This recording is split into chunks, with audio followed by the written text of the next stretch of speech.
మెరుపు మెరిస్తే వాన కురిస్తే ఆకాశమున హరి విల్లు విరిస్తే అవి మీకే అని ఆనందించే కూనల్లారా, అచ్చడి కిచ్చడి కనుక్కోకుండా ఎచ్చడెచ్చడికో ఎగురుతుపోయే ఈలలు వేస్తూ ఎగురుతుపోయే పిట్టల్లారా పిల్లల్లారా, గరిక పచ్చ మైదానాల్లోనూ తామర పువ్వుల కోనేరులలో పంట చేలల్లో బొమ్మరిళ్లల్లో తండ్రి సందిట తల్లి కౌగిట దేహధూళితో కచబారముతో నోలుల వేరులు పాలబుగ్గలు ఎక్కడ చూస్తే అక్కడ మీరే విశ్వరూపమున విహరిస్తుండే పరమాత్మలు.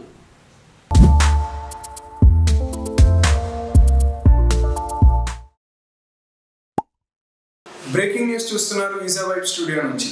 పలానా స్థలంలో పలానా పార్క్ ని తీసేసి అక్కడ టైల్స్ వేయబోతున్నట్టు ప్రభుత్వం ప్రకటించిన విషయం మనకు తెలిసిందే. అయితే ఇప్పుడు అక్కడ టైల్స్ వేసే కార్యక్రమం షురూ చేయబోతున్నారు. ప్రస్తుతం మన రిపోర్టర్ రామ్ కూడా అక్కడే ఉన్నారు. అదేంటో చూద్దాం. సో రామ్, ఏం జరుగుతుంది అక్కడ చెప్పండి.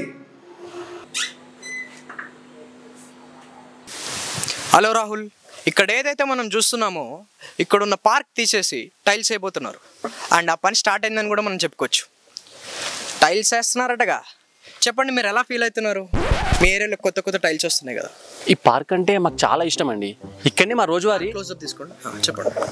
ఇక్కడే మా రోజువారీ చెప్పు. ఇక్కడే మా రోజువారీ పనులన్నీ చేసుకుంటాము. నేచర్ అంటే మాకు చాలా ప్రేమ.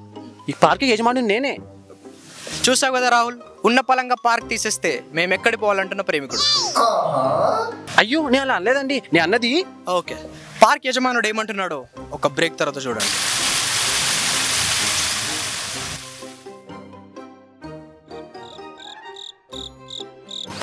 చెప్పండి. ఇది చాలా దారుణం అండి.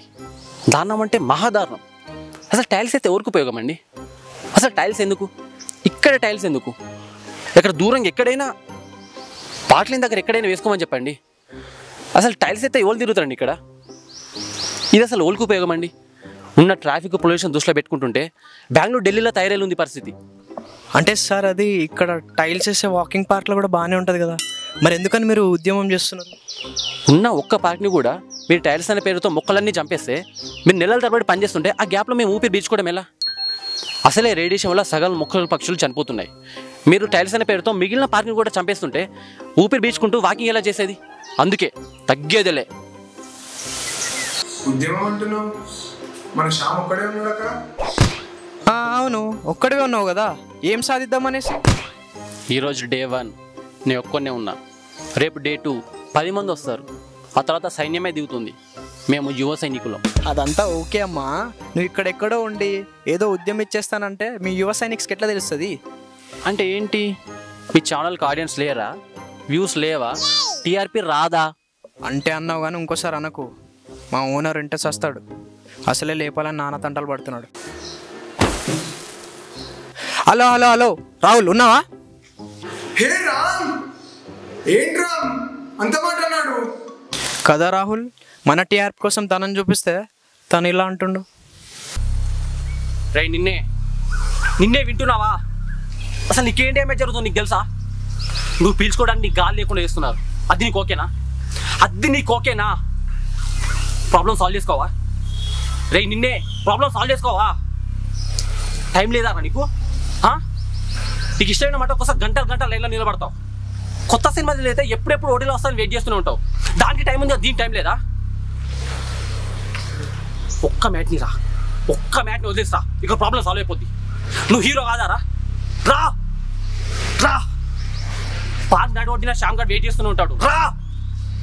రా శ్యామ్, నువ్వు తగ్గదు బ్రో, అస్సలు తగ్గదు.